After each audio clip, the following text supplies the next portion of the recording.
Hey everyone, today we're going to do something a little different. We're not just looking at a film, we're really dissecting it, you know? We're breaking down the film Homebound to get at how it transforms a real-life tragedy into this incredibly sharp critique of aspiration and, well, betrayal in our modern world. And really, the whole film just boils down to this single devastating question.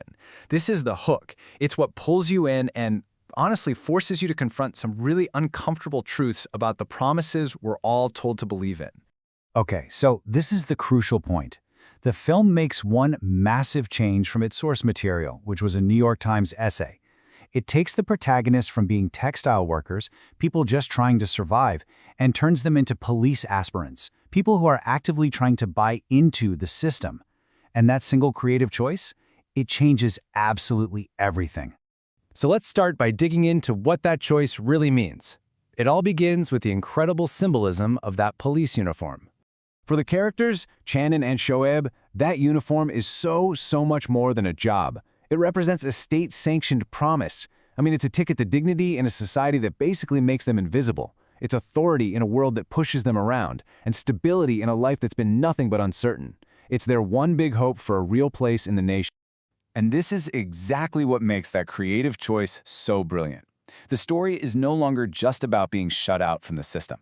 It becomes about being invited in, investing all your hope, and then being profoundly, deeply let down. It becomes a story of total disillusionment. This quote just captures the film's argument perfectly. The very symbol of hope and making it on your own merit, slowly, it just morphs into a symbol of a broken contract between a person and their country.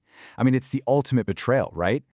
Okay, next up, let's look at how the film shows the quiet, everyday cruelties of prejudice, the kind that live just under the surface. You know, the real power in Homebound's critique is how subtle it is.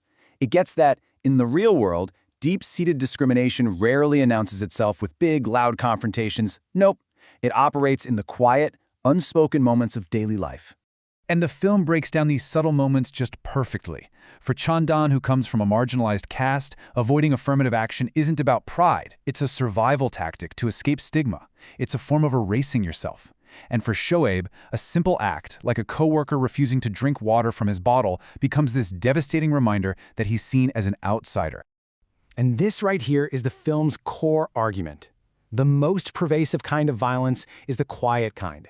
It thrives in what's left unsaid, in what's not done, and it reinforces this brutal social order without ever having to raise its voice.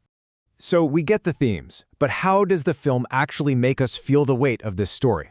Well, that all comes down to its incredible cinematic craft. You really can't talk about this film without mentioning its executive producer, Martin Scorsese. His influence isn't just a name on a poster, it's woven right into the film's DNA. You can see it in the grounded realism, the moral urgency.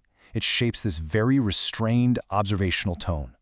By avoiding all the melodrama, it gains this artistic rigor that gives it so much credibility with audiences all over the world. The filmmakers, they don't just want you to watch the character struggle, they want you to feel it. And they pull this off with what you could call an aesthetic of exhaustion, a whole visual and auditory language designed to communicate this deep, grinding sense of just being worn down. So look at how they do it. The color palette is just drained of any vibrancy. The wide shots make the characters look so small and vulnerable against these indifferent landscapes.